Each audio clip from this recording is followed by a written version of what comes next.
Ready. AVWeek. Performing. Scan. Week.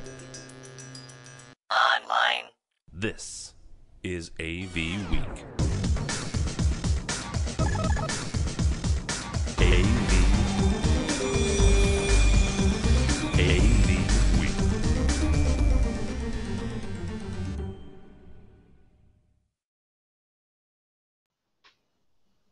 This is AV Week, your weekly wrap-up of audiovisual news and information. My name is Tim Albright.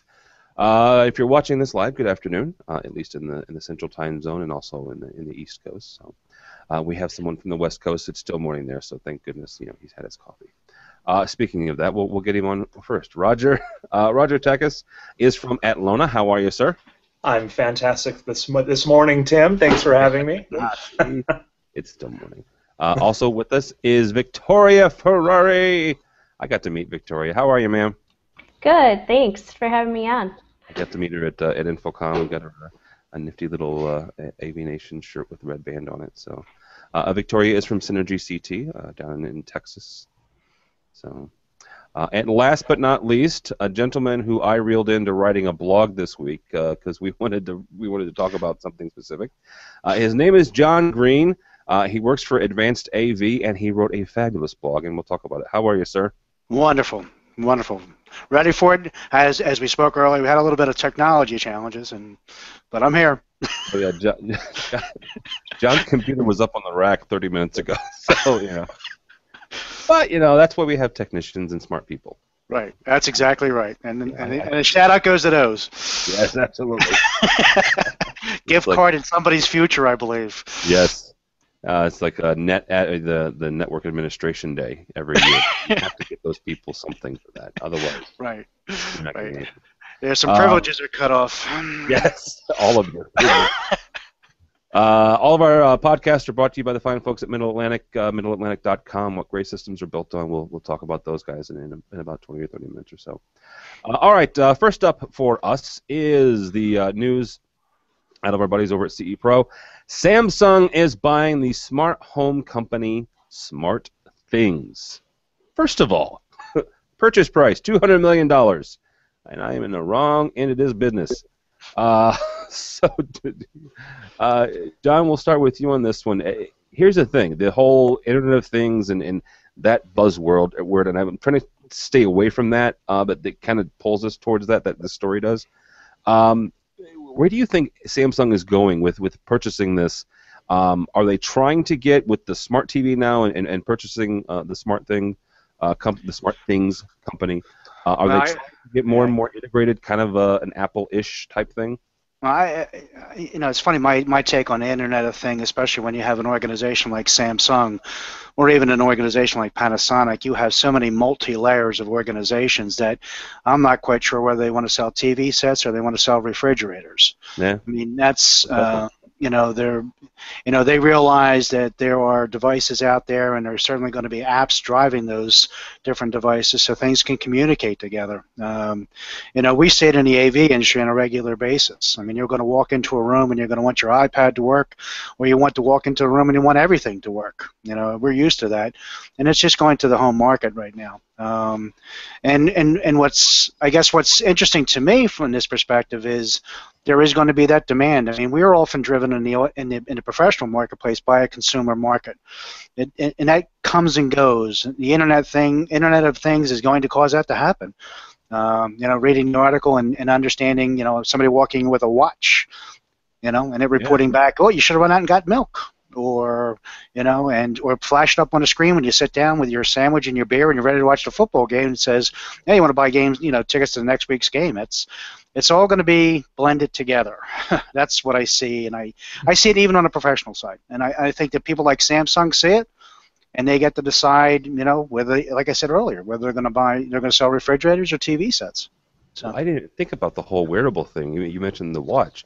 The ability to walk into a room, and it's a conversation that I've had with some folks before in my full-time job, is the ability to recognize folks, right? And you walk into a classroom, Professor Smith walks into a classroom, and all the settings are changed for that professor.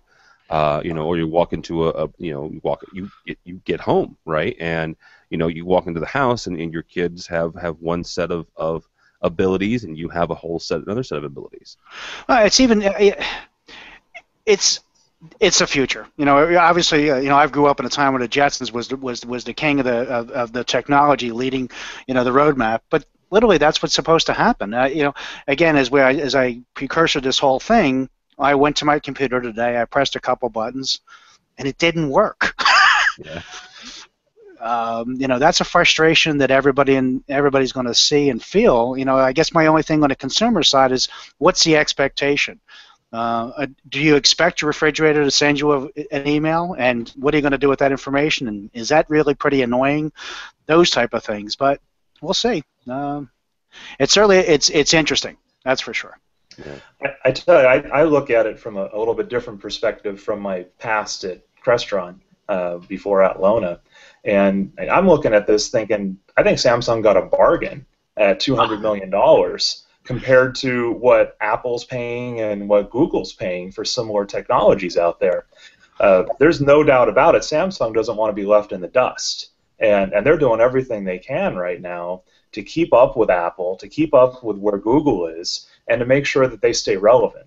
And you say, well, does Samsung want to be in refrigerators, or do they want to be in cars, or do they want to be in phones, or do they want to be in TVs?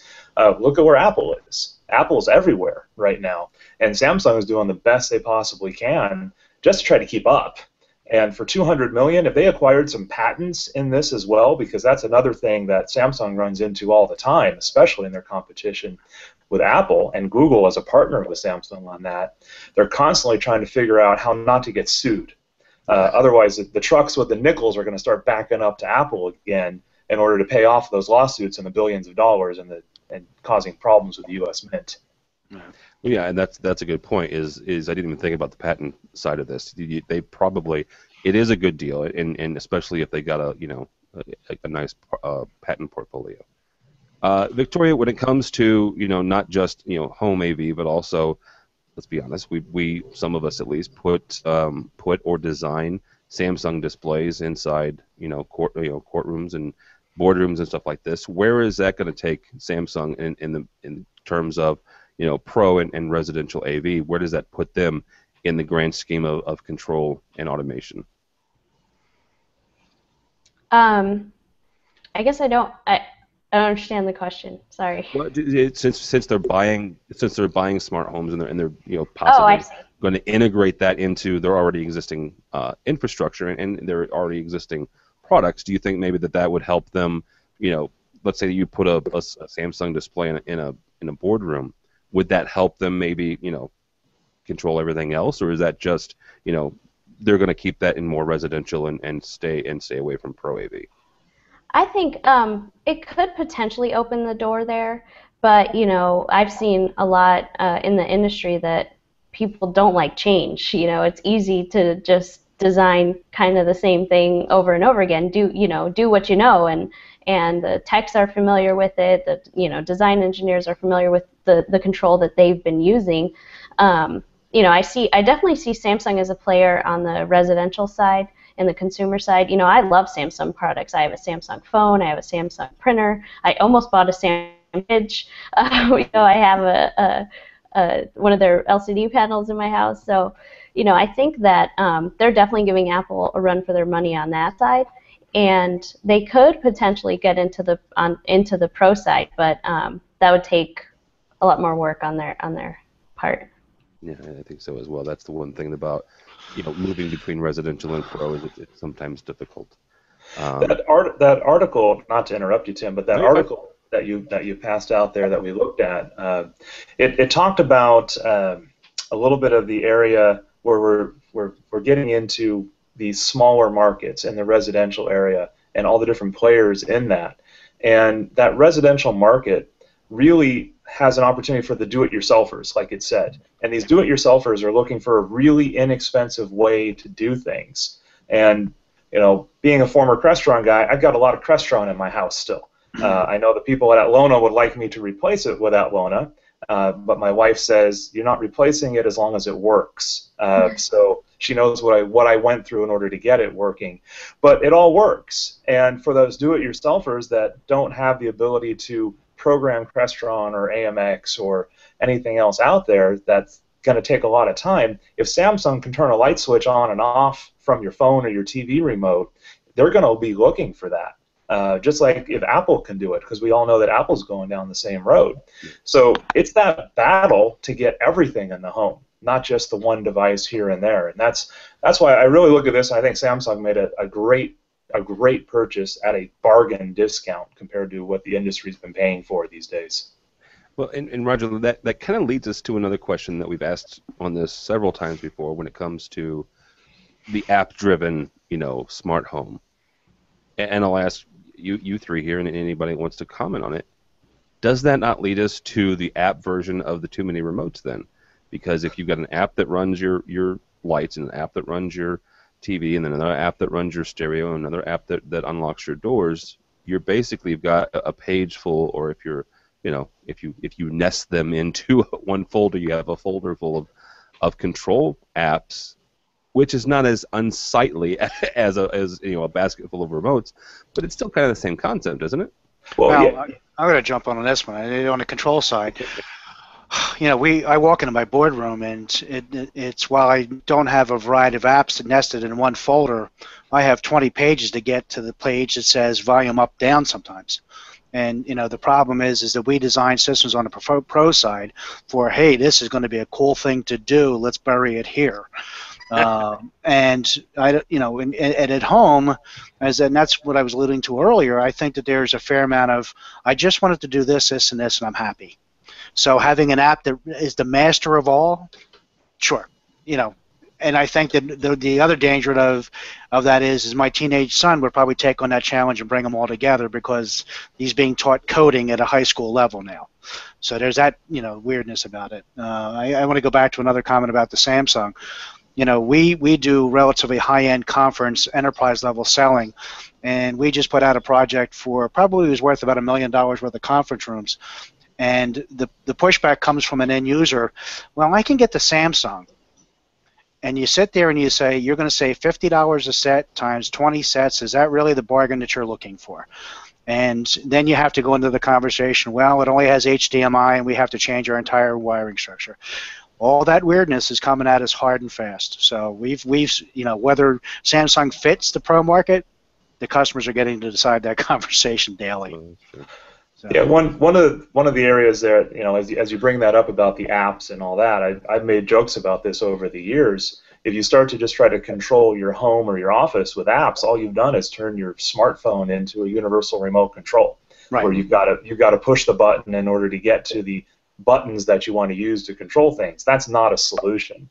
But I think what Samsung's doing with this is they're creating the single app that will act kind of like a control system, yep, so you won't have to open multiple apps. Okay. At least that's my impression. If they're not going that direction, it's a horrible mistake. Because yes, at Atlona, the discussion comes up all the time. Well, should we make an app to control our devices? And I constantly respond with, who wants to use an app to control their switcher? Yeah, we could control our switcher with an app, but do you really want to have a controller in an app-based control for our switcher, and then an app-based control for your amplifier, and then an app-based control for your TV? It doesn't make any sense at all. So as long as it's done correctly and not a universal remote of apps, but more of an integrated solution, I think it will be a good thing. Yeah, Roger. All I want from you is the ability to talk to it over IP, and don't worry about the app. I'll take care of it. Right. And Don, you need a better programmer. If you're taking 20 pages to get to a freaking volume, they just like to play, and when they let them play, that's what happens. So 20 pages, Lord, dude. Well, hey, if it does it, we can put a page dashboard for control. Download the white paper from Infocom. Good night. All right, Tim. I'll tell you, I just sent an email off to one of our product managers this morning. I said, just make sure it has IP control, just to address exactly what you're talking about. I mean, here's the thing, guys, and again, I work as a programmer and some other stuff, and we're getting more and more pushback from from companies, from Fortune 500 companies, because again, the CIO and the CTO are the people Yep. making these decisions. They don't want 232. They think 232 is like an old, antiquated control protocol, Yep. because it is. Mhm. But so they want everything over IP, and so we're having we're needing to design everything with every rack that we are designing, and every system that we get to program has got a network switch in it, and that's the first place that my programmers go when they start looking for the protocols to control things is what can I do over IP. Right. No, granted, there are some people out there who still don't, manufacturers who still don't have IP control, and so there are ways around that, and you can massage it, and you can get little network devices that will, it'll sit on the network, and then it'll spit out 232 directly to the device. But yeah, we're getting more and more pushed to be IP. Yeah. Yeah, and the pushback is obviously also very, very strong in our industry on standardizations. The Yeah. expectation that if I'm going to walk into room A, it's going to operate like room B, even though room A is a huddle room and room B is a major conference room. So I agree with you that. Yeah, and that comes back to the interface and how Yep. intuitive Yep. it is. So, all right, let's look at some pretty houses. This is not my house. This is from Electronic House, the 2014 Home of the Year Multi-Purpose Room Gold winner. Now, this is not a residential show. I'm bringing this up for a reason, though. This sucker has motorized everything. Basically, you push a button, and it unveils itself. It unveils the media room, and then you push another one, and it hides it. So, the way my brain works is kind of scary. Is I'm like, okay, I'm thinking, okay, so that's the resi side, right? In the pro side, how and why should we hide things in conference rooms? Roger, we'll start with you on this one from a manufacturer standpoint. You guys make switchers and a number of other products. You also make some very small devices, which are very easy to hide, I might add. Oh, yes. How do we do this, and when should we do this, I guess I should say? Well, I think you have to look at a trend that's gone on over the last 10, 15 years. And there was a trend a while ago where people wanted to show off the technology in the room. They wanted to show people how cool and how big their projector was so that they could see how bright it was. And what's happened slowly is people have started to realize that the box with the light coming out is really not that attractive. I don't care how aerodynamic they make it look. They don't want to see it anymore. And the same thing's happening across the board. I know with Atlona, we've gone so far as to make our rack-based devices try to look cool. We've got a little slope in the box. The box goes in a rack, and then it disappears, and you never see it again. And then we also make a lot of our smaller boxes that you can just attach to the back of devices and have them go away, or wall plates or ceiling plates, anything we can do to help get the technology out of the room. The trend today is to have the technology, but I don't want to see the technology.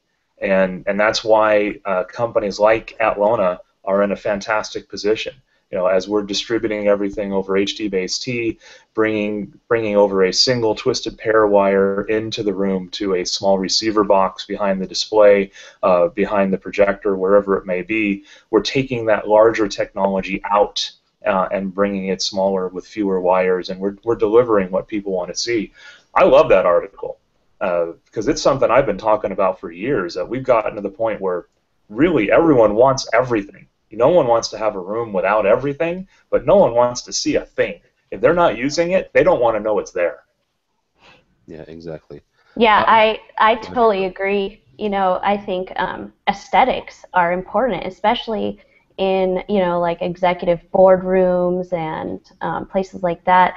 The client who hires an architect to design a room to look beautiful, I mean, they don't want to see, like Roger mentioned, a projector in the ceiling, or even sometimes the flat panel, on the wall. And what I've found in the 10 months that I've been an integrator, I've actually had a little couple debates here and there with architects, like, well, why are you using those microphones in the table? Don't you have something that we could hide? Can we put them in the ceiling? And I'm like, but so I agree. I mean, and clients are spending a lot of money on the architect. Most of the time, more money than they're spending on the AV. So so they want the room to look good, and I think I mean, that house, that's awesome. That's a cool, very cool way to do it, and definitely I think we'll see it more and more on the commercial side, that to hide the technology. But John, Our experience is exactly the same. I mean, on a corporate enterprise level, that's really important. But it's also important, and one of the other struggles, I guess, that everybody in this industry has is getting that AV vendor into the timeline of a conversation early enough to make sure that happens. When you're talking to end users, anytime you put motorized in, there's always a cool factor that gets torn away as a budget gets applied to it sometimes. So again, I agree. I think that there's absolutely a drive to simplicity, standardization, and they don't want to see technology. They just want things to work. So, I confirm everything said prior. No, that works. Nothing wrong with having a consensus. From Installation International, a consultant by the name of Craig Lovell, basically was interviewed about audio networking. And he made a comment, and so I wanted to ask the panel here. Audio networking is difficult for installers to know all of the protocols. And he goes down the list of Cobranet and Dante and AVB and ALC and AES67 and this, that, and the other. So here's the question. I'm not going to ask the simplistic question of are there too many protocols? I guess the best question to ask, and John, we'll start with you on this one. Is there a best protocol? And if so, how do we get there? I mean, how do we get engineers and design consultants to... I'm going to lean on my age here. All right. I'm going to lean on my age. I'm going to go back to the Betamax VHS wars. It really is. The bottom line, and you often see it, is that marketing and price will drive the winner. Okay. There are engineers out there that will stand there and make the argument of this protocol and that protocol, and if it's not priced right and it's not adopted and it's not marketed properly, you lose. I mean, I guess I'm coming from a sales and marketing standpoint. And I think that I can't speak intelligently on the technical reasons of one over the other, but I can tell you that after everything's said and done, that seems to be the driving factor for a winner. So. All right, Victoria, from that end and in the pricing and everything like that, is there a sweet spot, or is there a preferred infrastructure? I mean, because most of these are running twisted pair, right? Most of these are running category cable. So is there, what is maybe the best selling point when it comes to a protocol, or is there one? Yeah, I've gone kind of back and forth on this because, it's nice to have a standard and, to have compliance and have something that just, works, and it's supposed to follow certain rules and all that, but it never really happens. There's never anything that's really, truly a standard. I mean, there's always variations here and there. I mean, even with HDCP, I know that's video, but there's certain rules and regulations and things to be followed, but people do things differently. I mean, it's a different piece of hardware run by, with different chips and different programming and all that. So I don't know that we could ever make one standard, and I don't know if it's beneficial if that ever does happen. It could be really good, but I mean, there's always going to be different ways to send things down the pipe. Roger, you got to save us on this one. You're the manufacturer. we don't do audio products. Well, it doesn't matter. Come on. The problem is that one of the victories on this is going to be the manufacturers. There's two critical things, especially when you talk about this type of stuff. There's the consultant that's going to have that dinner and have that understanding and have that comfort of it to specify it. Because we as integrators often get the end of the stick, and we start to implement it, and we find out we need version 2.0 and 2.3 and 2.7. It goes on and on and on. And then eventually what will happen is we're barking enough that somebody abandons it. But we're still at the point where the manufacturer thought process is probably very important here. Well, I think I can look at this with two different points of view, and how the audio industry is going and why they're going the direction that they're going, and then look at where the video industry has gone and the success of video and what's happened on that side. To look at the audio industry, I mean, you look at any consultant out there that you're going to talk to, and I go out of my way to try to talk to as many consultants as I can, and every consultant right now has their favorite audio format for putting audio over the network. Yep. And it seems that whatever the newest one is the new favorite of everybody out there. So you say that it comes down to sales and marketing, but in a lot of times, I think for consultants, they want to be on the cutting edge of audio.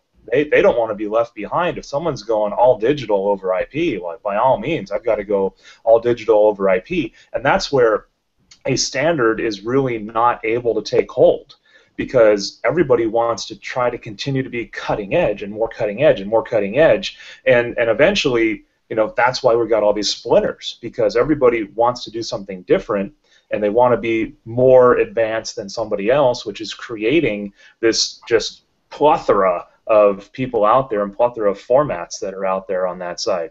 But look at the video side. Now, it's happened completely differently and for video. So everything that we do video-wise and distribution is HD-based T. Yeah. So HD-based T is a consortium, but it's all based on a valence chipset. So while you think that there'd be other people out there trying to do things, and yes, Extron's tried to do other things, AMX has tried to do other things, multiple other companies have tried to do other things, but really once HD-based T became established and everybody saw that it worked, the other things went away. And everybody's jumping on the HD-based T bandwagon along, Atlona's there, Crestron's there, and all these other companies are trying to jump towards HD-based T. The difference is while all these companies are doing it, it's based on a standard off of a single chipset. So, in the audio world, you got all those audio guys creating all their own things, and there's not one company driving it and selling it to everybody else. That could make the difference for audio. If someone can get out there and try to license it, you brought up the Betamax versus VHS wars. If Sony would have licensed Betamax to everybody back in those days, John, Marketing. come on. Marketing. I get it. But that's never would have had a DVD. Come on, you're making my point. I mean, it does go back to JVC lost. Okay, see this is I was back in those days when they literally go, we're going to lose this war, give it away. So it turned into a marketing campaign. I can remember spending hours talking about this. And the same thing happens even in what we're talking about here. I love to have the Harman guy come in and have the Biamp guy come in and just put him in a room and go, watch this happen. Yeah. Yeah, I mean, how do the consultants know about the latest and greatest unless they're, tuning into the sales and marketing? So, okay. And also, go ahead. I understand why consultants want the latest and greatest. I mean, they're usually doing projects way, way far in advance. I mean, I've tried different roles in this industry. I've worked as a manufacturer. Now I'm, doing the integration side. I don't think I would ever want to be a consultant. I mean, they're doing jobs that are so far out in the future. I mean, by the time it does, go to bid and go to the integrator, it's some of the stuff's, changes so fast. Let me ask you this, because I understand the latest, greatest thing, right? But isn't there something to be said for something that is tried and true and works, not something that... Yes. Yeah, and that's the classic war between integrators and consultants. It's like the integrators. And here's the better one. We talk about all these things. What problem are we really trying to solve? I mean, that's the bottom line. I mean, we forget to ask that question often when we're talking to our clients. What problem we're trying to solve? Because a 40-inch plasma on a wall will work, and it doesn't have to be a microtile wall. Yeah. We want a microtile wall, but we have to solve the problem. And I truly respect what the consultants do, because that's the question that they're asking their clients and trying to get the answers from. And the other thing that's happened in this industry, the clients don't know. No. So yeah. Yeah, they look at the technology and you're right, John. They don't simply know what they're trying to do. Right. They know what what an end result might be sometimes, or a feeling might be, or I saw this might be. But there's a lot of positions well before us that I do not envy. I agree with you, Victoria. All right. On that note, we're going to take a slight break. You guys can get yourself something to drink and what have you, because we're going to talk about our fine friends over at Middle Atlantic. Middle Atlantic is one of our sponsors. Is our sponsor right now. They got two things they want to talk about. First of all, the new C5 series cadenzas and their new FlexView display solutions. First, the cadenzas. They came out and we showed you on a couple of shows ago the plethora of overlays they have. For the credenzas, the colors and the types of designs they have. They have some that look like wood and some that look like marble and tons of colors. So when you are working with the architect and you do want to hide the equipment, this is actually one really good way to do it. I didn't even plan that. This is one good way to do it. The other thing they have is the FlexView display solution, and this is it's a monitor display. It's a display mount, and they have a couple different options. One has a motor on it, lets you raise it up and down. Very cool. In the back side, they've got the Middle Atlantic. I call it the Middle Atlantic lacing bar, but it's a place where you can mount equipment. They also have another one that has the very huge giant base. It's a VC. It's a video conferencing display mount that you can roll around. So check out both of those. You can go to middleatlantic.com. You can get customer support there from 8 in the morning until 8 at night Eastern time. So whether you're on the East Coast or West Coast, you're doing a job and you just got to have somebody to help walk you through whatever you need from Middle Atlantic. Go to the website, middleatlantic.com. Middle Atlantic, what great systems are built on. So we thank them so much for the support of AV Nation.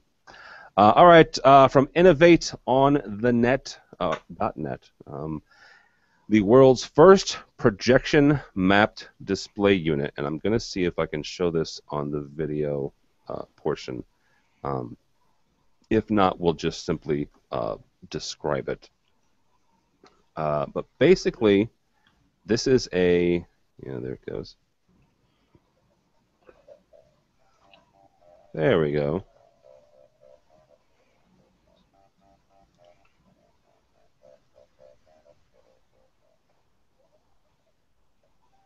So if you're watching the video portion, we'll kill the music there. It's basically, it's a 3D, and I hesitated even doing this story because as much as I hate 3D, but it's a 3D digital signage box. A company called Projection Artwork. Victoria, the question I put on the show notes to you guys, is this the next generation of digital signage? Is this where we're going to go when it comes to digital signage? And that is showing things like, in this case, they were showing tennis shoes, but showing things, products and services inside basically an auto stereoscopic box, or is this just kind of a gimmick maybe? I think it's hard to say at this point. I don't think it's going to completely take over every single digital signage application, but it's definitely cool. It's cool to have out there, I love the idea that how they do it with the mirrors. I didn't think about that, but light bounces, and so if you have mirrors in the right place like that, just like in a rear projection, system, you can bounce the light to make it look cool. I think it's awesome. I love it. I would put that in my house just as artwork. It's cool. Not the shoes necessarily, but they were pretty shoes. Roger, when it comes to this, is this where we're going with digital signage, or is this just kind of a gimmicky thing to do? I looked through the article and I thought about it, and the first thing that entered my mind was, why would you put this in a store where you're selling the thing that you're advertising? That didn't make any sense, and that looked like what they were trying to do. Because the first thing that I thought is kind of where you're going. Let me put this in an airport, right next to that Best Buy in a box. And try to sell stuff over there where people are walking by or they're bored waiting for a flight or something. But yeah, from a signage perspective, it does look pretty cool. And then you can have somebody order something right from that and turn it into a kiosk and have it shipped to their home or something. Just another thing, kind of like Redbox. Somebody can have their whole business replaced by a box outside of 7-Eleven. Right. I agree, and we've been involved in digital signage for a long time. But they always ask you a couple of questions: how cool, how much, Oh, yeah. and that's and that's not. I That's remarkable technology. I don't think that was an inexpensive solution. I think that if you're going to do 1,000 of them, sure you can bring the price down. But digital signage needs to see a return for its dollar almost immediately before they adopt it. That's what we generally find. But my personal opinion is that absolutely is where it's going, flat out. I think that even on mapping, I think that visually, I think that it grabs people's attentions. I think that you walk by something like that, whether you want it to go to that store or not, you're going to walk into that store. Yeah. And whether it fits its function of I'm going to design a shoe, which is a very good idea. I agree. It's the barker on the boardwalk. So. John, say that again though, because you made a comment there real quick. You said that the digital signage needs an ROI almost immediately. Is that right. Is that the standard expectation that almost whatever I lay out for this, I'm going to get a return within a month or so? Well, I think that's what they're looking for. There's a hesitation to make an investment. Especially let's say if we're going to go to the retail side, a supermarket is not going to put that in. Their margins are too low. They need to have somebody else sponsor that. So if it's Kraft that's going to sponsor it, they're good to go. But somebody up the food chain is going to say, what's the return of investment? I mean, that's the driving factor. Because if they can accomplish the same thing with a paper flyer, what's the advantage? There's an awful lot of conversation. The other driving factor, and we've seen it and we've heard it often, is the content. Somebody's got to create that content, and that's a catalog of 1,000 shoes, and you can do all kinds of things with it. There's an awful lot of work with that. So I don't know what the margins is. Maybe in ladies' shoes, Victoria, it's really good, but sneakers, maybe I'm wrong. I don't know. I don't know what the margin is on shoes. I just, you know what? I've got like two. I have a pair of Echoes and I have a pair of brown Echoes, and that's it. I got tennis shoes. My style is I got a brown one and I got a black one. Yeah, that's it. Matt Scott, on the other hand, Matt Scott has, he has a very large shoe closet. So I'm not even here to defend himself. So, all right. So here's the thing. Some interesting things have happened since InfoComm. We've gotten a lot of people writing blogs now on our site, other than me. And one gentleman wrote his first blog, and I was very happy with it. I was very impressed. The blog is called "Why I Decided to Attend InfoComm." #InfoComm. I have to put this out here with my hashtag eyes and my ampersand ears. The author is John Green. And it was interesting because not for nothing, but Advanced AV was one of the sponsors of the Tweet Up, and John wasn't there. Some of your representatives were there, but you were not there on purpose because you attended InfoComm basically through social media. So real quickly, we'll start with you, and then we'll get Roger and Victoria in on this. But walk me through the process of how you decided to do this, and then your experiencing InfoComm through social media. I'm in an age group where tweet and Facebook are not necessarily an adopted practice, but LinkedIn is obviously something that our industry uses on a regular basis. And 5 years ago, when I lost my job, I used LinkedIn and said, "Hey, this is pretty neat." And I started to study it as a sidecar, as to why somebody uses it, how you communicate, that type of thing. But I mean, there's some real life anecdotal stories that made me drive towards social media, and I'm going to try to make this as short as possible. I'm a Flyers fan, and we were playing Pittsburgh one year, and I brought a house of 20 people together, and we're looking at the TV set, and they're showing the LA Kings, and I'm like, oh my God, they're going to tear the place down. I said, I'm waiting for Comcast to put along the screen, Flyers building burns down, TV game, not. Yeah. And what is happening? And my teenage daughter is sitting on her phone, and she's pounding away on the phone, and she goes, "It's coming on in a couple minutes." I go, "What?" She said, "It's coming on in a couple minutes. They're just doing this as a preview." I go, "How do you know that?" And she says, they're talking about it on Twitter. I go, Twitter? What's Twitter? Oh, duh. I just feed you? I just fed you, didn't I, Roger? Hey, Sean, thanks a lot. Thanks, We're very proud of our LA Kings here Yes, in Southern yes. California. Oh my Two Well, let me tell you, championships in 3 years. it was truly a disturbing moment in my household because we don't care about LA, and you were talking about you carrying around this. It was really pretty funny. So you can imagine on your side of it the humor to see 20 Flyers fan going, "Why are we watching the LA Kings?" or whatever. It was really pretty funny. But That's the first time I've heard reverse coast bias. But what was interesting to me is that there was a conversation going well beyond us. Yeah. There were 20 people in the room, and there was a conversation that was going on around the same event, and they were coming at it from a different perspective. So from that moment on, and many other moments afterwards, I threw myself at it and tried to understand it. And as I said in my article, it's brought a passion. You know, there's a real passion for this, and I enjoy it because I have identified this outside world. I mean, and I said, I've been to Infocom 30 times. If I see Las Vegas one more time, I'm probably gonna just blow my brains out. You know, it's charming and it's wonderful. But let me look at it from the outside, going in on a Twitter feed. And what was remarkable to me is AV Nation was one of them. There were a lot of other people that put together the AV selfie was a wonderful idea. Yeah. All those things gave us an opportunity to talk about a common experience. You know, one other thing that I saw recently, which was remarkable to me, was the World Cup. I don't watch soccer. I'm a football and I'm a hockey guy, but I watched the last game, and there were 6 million people watching the game, or you know, whatever it might have been, 637 tweets, and it wasn't all about soccer. Every once in a while, somebody would talk about Gaza, or somebody else would talk about another. So there was a conversation. It was a living room outside of my own living room, and that's exactly what I saw with this Infocom. I had also attended some other things. I do TED conferences for full days and just see and jump in and have my opinion. So it really was a lot of fun, and it didn't change the dynamic because as I said in my article, I went to the show. I grouped up with a couple of people. Victoria was one of them, and we traveled the show together. Me and Victoria went to a booth. I saw a tweet and said, "Oh yeah, I got to get over there."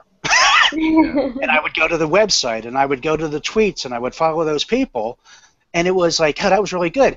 And what was even funnier at the end is I came back and we have this breakdown meeting where everybody comes in from the shows and says, well, this is why you spent $1,000. I went to the Drunk Uncles concert, and I visited this booth, and I met this person, and they all said their piece, and I said, well, let me tell you what I saw. And it was different than everybody else. So I was one of the 6 people that were there. My opinion they were like, oh, I didn't see that. Oh, I didn't know that. Really? You know, one other thing, and this, unfortunately, you can see I'm a little bit passionate about it. One of the other fun things that was really remarkable was the willingness for the booth people to interact with me. I mean, there was at one point where I was interacting with Crestron because they had put the AV selfie up on everybody's. They put the AV selfie up on our large screen. I said, hey, what about me? Because I was using my carrot meme, and I said, put my carrot picture up there. And they said, no, we can't do that. I said, oh, you don't know who you're dealing with here. And I interacted to the point where they at least took the picture of the meme, put it on a plasma in one of the back rooms, and said, are you happy now? Leave us alone. So the ability to still attend the show and interact with booth people was remarkable. Afterwards, they were again. I feel relatively honored to have increased my network. Victoria is one of them. We do business internationally, so we're looking for sourcing of technology people in England. I met a source for exactly that, and we've talked ever since. So I didn't lose anything, and I just think that it's a tool that everybody should use if they can attend. It was a lot of fun. So I loved your blog. I thought it was fantastic, and it's one of the things that over the last few years, you know, now I'm at Atlona. Before that, at Crestron, you look at the trade show and what's going on with the trade show and where is it going and how much it costs to be there, how much it costs to in not only time to be there, but the lost cost of not being able to get any work done while you're there. It's always in June. It's always right before the busiest week of the possible year, that last week of June, when you're trying to do everything you can possibly do. So, you know, there's always been the discussion recently of how much longer are we actually going to go to trade shows? And that's what I kept reading your article and thinking of, is this the death of a trade show? You know, as this starts to catch on, you know, what says that instead of having it a big trade show in Vegas and then people remotely watching what's going on, instead it's an AV Nation organized trade show that's entirely virtual, where you have manufacturers that start to post things to AV Nation, and instead of people walking up and seeing things, they virtually go in, and then everybody starts talking about what they're seeing through the website, and you have that kind of interaction, and it saves companies thousands and thousands of dollars, and your feet don't get tired, and your back doesn't hurt, and you drink your own alcohol instead of waiting to get a free beer from somebody else. Yeah, I think there's so many dynamics on this. I mean, one of the more important dynamics is the control of the information. I mean, that's what trade shows are. Trade shows decide that you're going to find out about new products in June. Well, if I'm a consultant and I got a project in February, you lost. So, I mean, that communication, that ability to control the information is always one of the pet peeves I have about trade shows. I absolutely positively agree. We absolutely lose our minds that our top engineer has to be out there for 4 days. And if you divide that by the amount of hours we can charge for him, it hurts. You know, the ability to find out information faster is relatively critical. If you have the product that's going to solve a problem, why would you wait 2 months to do it? Why would you wait a month? Put it out there and tweet, and again, let that initial absorption occur. I really did. If I'm walking with Victoria, and I said, as I said earlier on, she went to the corners and crevices of booths, and I went, that's interesting, and I went to a website, and I did my research, and if I wanted to ask a question, I could go back into the booth. So, yes, but everybody loves a party. So attending trade shows is not going to work. You know, I've been to 10 Infocoms, and I am sick of Vegas myself, but you know, I could see the point you guys are trying to make with it being virtual and it being real time, you know, and it being, you know, doing it that way could be cool too. But I still feel that, you know, seeing that piece of hardware, seeing that stuff in person, feeling it, touching it, playing with it, you know, walking the show floor, shaking hands with people, you know, I feel that that's still important. And I mean, just kind of like what we were talking about before the show started, you know, when the big E company dropped out of Infocom, I mean, I think it kind of hurt them. You know, it's still maybe too early to tell, but you know, I think trade shows are important. I think more than just unveiling new products, because I know that some manufacturers really don't have something new, and they kind of just like revamp something or add some features to something else just to show it at Infocom. I've seen that happen with some manufacturers. But I lost my train of thought. Where was I going? I don't know. But yeah, I think it's still important to have them to have in-person, you know, trade shows. Maybe smaller regional events instead of one big, you know, show once a year. Or maybe a combination. You know, maybe some manufacturers go virtual and some, you know, are there. That smaller regional thing, it's the same amount of preparation on the manufacturing side if you do a large show or a small show. So I don't think more in-person trade shows is the solution, but I think if someone tries out a virtual show, you never know what's going to happen. Yeah. The one thing that I think that everybody, like in social, one of the differentiators that I'm seeing in the marketplace is that if there is a bit of personality from the manufacturer side. If we talked about the big E company not, you know, showing up at Extron, and the product that they're putting out, it's dry. You know, here's a box that does this, and you're like, okay, great. And if I go to the trade show and I'm interfacing with somebody at a booth and they bite back or they toy with you or they play with you, whatever, it's adding personality to it. And it still doesn't take away from going to a central database where you can gather the information. I mean, if you ask me who I should buy product from, I would tell you right now, I'm going to wrap a system. I'm going to put Listen in every system. I'm going to put Vadio in every system. Crestron's going to be here. You know, that type of thing. Atlona, yes, Roger. Atlona's there. Yes. Thanks, John. Well, it is. I mean, there's a reason for that. Is because there's a better communication. There's a little bit more of a touch. You know, that's what's going to happen, and I think that's going to have some impact. It really is. So. Well, and Tim, it looked like you were going in and out on us there. I had some network. Well, John's not the only one that had. It's all right. You guys kept the conversation going. I appreciate it. A couple so years ago, we committed you to doing a virtual trade show. Awesome. AV Nation. That's an awesome idea.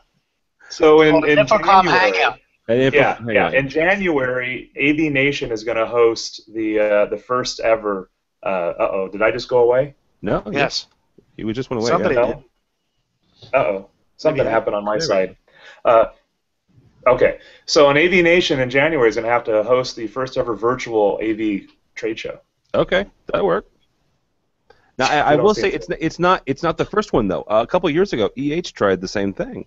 A commercial, not commercial integrator. Julie Jacobson invited me to it. It was a Electronic Home. Yeah, it was a CE Pro virtual trade show. With chat rooms and this, that, and the other, and you could literally walk through and click on the different booths, and there was someone there, a representative from the company, and you could chat with them, and they could show you videos of their product and this, that, and the other. So, how'd it go? We're good. We could do it. As long as you're up for it. I mean, you're the manufacturer, so. And John's obviously, is game for it. So. Yeah, absolutely. All right. Well, that was fun. That was an interesting little interlude there with my technical issues. So yeah, that was the last story I wanted to. Actually, I wanted to end up with John's blog post and talk a little bit about doing trade shows remotely. And honestly, the biggest thing I think that I got out of it, John, was the connections you made. Right, yes, and it was kind of serendipitous the fact that we had Victoria on. I didn't realize that she was one of the people that you had connected with on social media. No, he was like very active. My 100th follower, or some guy from his office was my 100th follower. Yeah, that's how it started. That's right. That's how it started. I'm looking for my 100th, and somebody jumped in on me, and I'm like, "What was that about?" But yes, very much so. It was fun. And it was, and I think that somebody else made the mention of it, and I'm sorry I can't attribute it, but it was a friendlier show because of that. I tell you what, and here's the thing, and I'm not, I had this much to do with the selfie.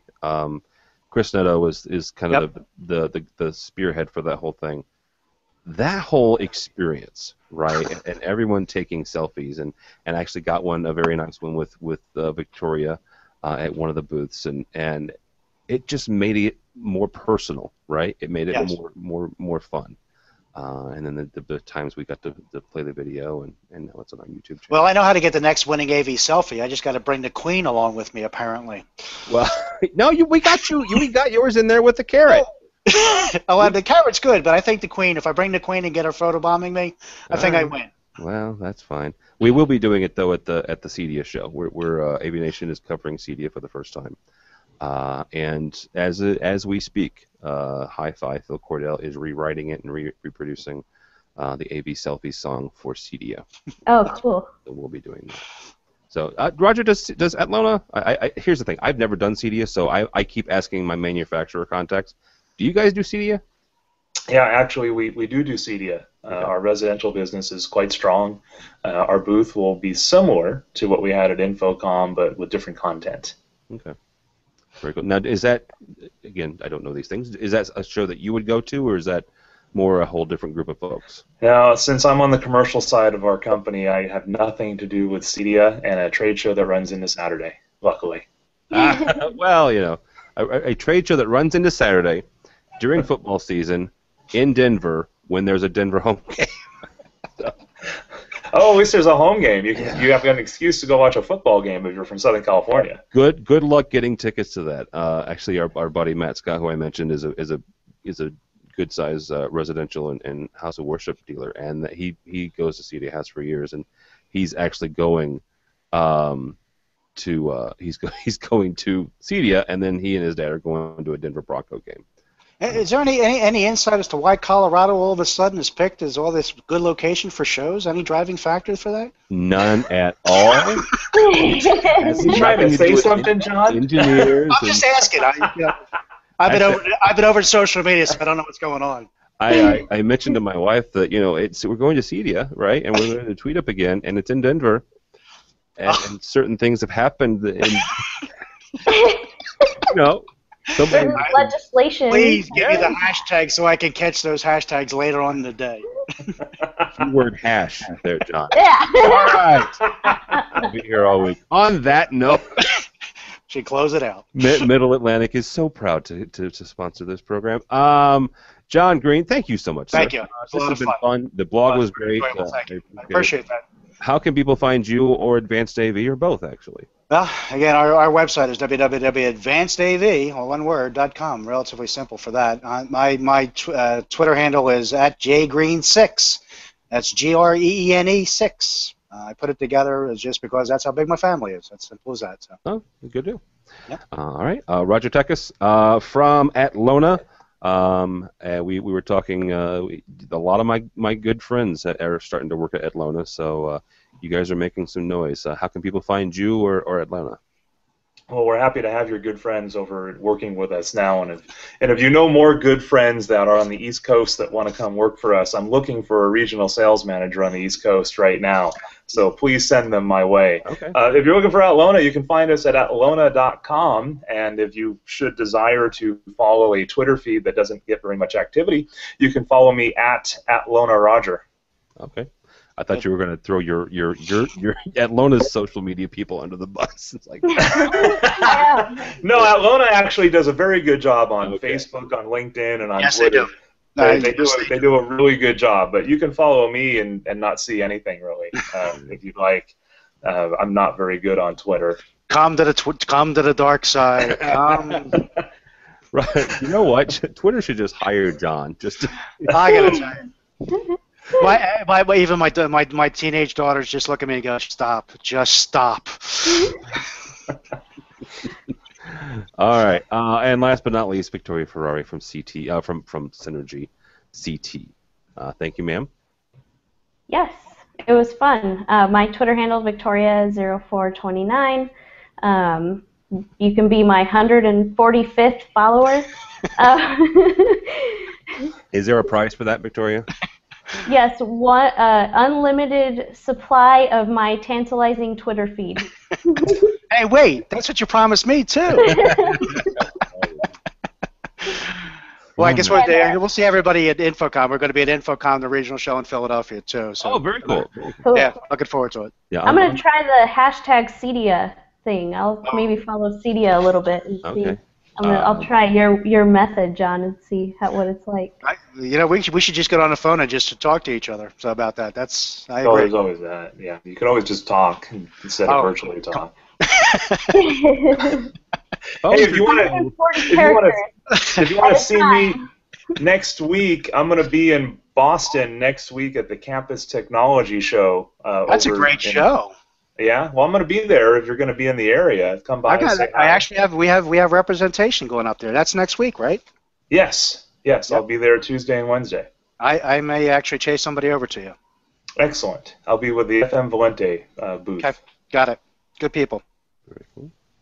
All right. Speaking of Twitter, don't follow me, but go by the website and follow the website, because I'm like Roger. I don't tweet very often.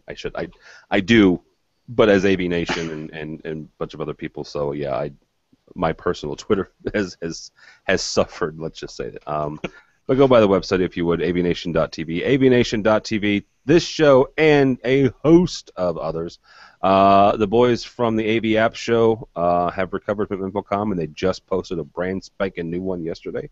So check that out. AV Social, Live.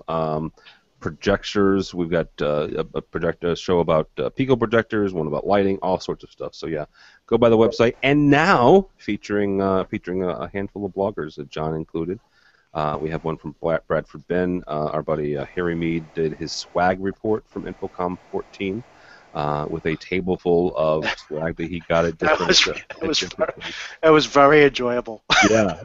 I think my favorite one was Vadio's little lightsaber thing. Absolutely. Yeah, I was very, very jealous.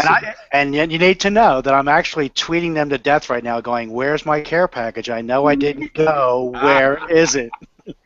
What you need is do Vadio Haley. And Oh no, I know. She's gonna shoot me, Vadio Haley, for that. Oh, it's Vadio everybody over there. There's Vadio Alec, the new intern. We got to meet Vadio Alec. Yes, we haven't either. Okay. He won't come. Actually, Vadio Alec stole my carrot meme because he only had his egg and he didn't put his picture up. So I gave him a hard time. So he stole my meme. Nice. All right, so yeah, do that. Go by and check out all those shows, and say thank you to Middle Atlantic for sponsoring all of our stuff. MiddleAtlantic.com, what great systems are built on. Thanks so much for watching, even when I dropped out. Thanks so much for listening. Have a wonderful weekend, everybody. Thanks, you guys. Thank you. Has been AV Week.